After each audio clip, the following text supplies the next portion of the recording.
sobre encantamento na educação infantil e eu falei sobre tornar as crianças humanas. Por que que eu usei esse termo? A criança, o ser humano, ele precisa do outro ser humano para se desenvolver humano, tá? Se você coloca um bebê do lado de um robozinho que só faz bip-bip, se rasteja, a criança só vai fazer bip-bip e se rastejar, tá? Então a criança ela vai se desenvolvendo com o meio. Nós temos a condição para se desenvolver e se tornar humano, mas nós precisamos de outro ser humano para esse desenvolvimento acontecer, tá bom? E aí é que tá esse papel fundamental do educador, do meio, do que a gente promove para a criança, da qualidade, né, da nossa relação com as crianças.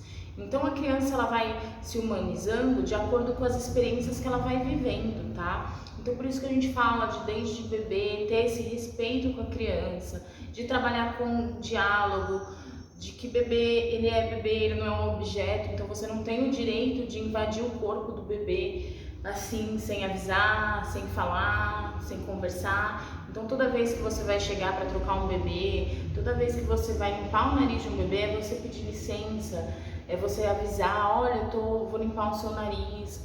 Porque nisso você vai trazendo a sua concepção de criança como sujeito, de bebê como sujeito, né? Não é um mero objeto.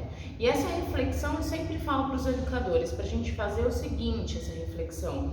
Se você precisasse fazer qualquer coisa com um adulto, de cuidado, como você faria? Se você fosse cuidar de um adulto, você não ia conversar, você não ia pedir licença, você não ia falar para o adulto, olha, o seu nariz está sujo, você quer ajuda, eu vou pegar um papel, olha no espelho, você não faria isso?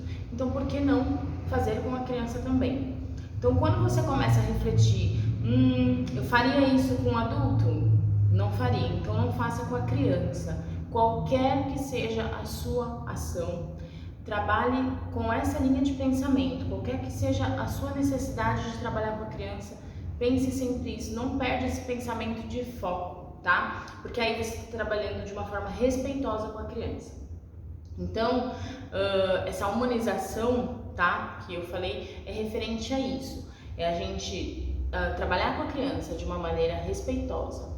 E o encantamento, porque quanto mais encantado a gente for com esse processo, mais a gente vai conseguir trabalhar com a criança de uma maneira acolhedora. Foi o que eu falei um pouquinho no vídeo sobre encantamento, dessa importância, né? Então a criança vai aprendendo com os pares, vai aprendendo com os adultos, e se você quer que ela seja uma criança respeitosa, que ela seja uma criança que converse, que consegue elaborar os seus sentimentos, você precisa promover isso para ela, você precisa dar condições para ela ter esse repertório, né, de diálogo, de calma, de respeito. Então sempre seja muito respeitoso com a criança, porque ela está nesse processo de desenvolvimento e é nisso que ela vai se amparar para se desenvolver quanto ser humano, tá bom? Espero que vocês tenham gostado. Contem aí no comentário o que vocês acharam aí sobre esse breve videozinho falando sobre o desenvolvimento do ser humano, tá bom? Um abraço para todo mundo!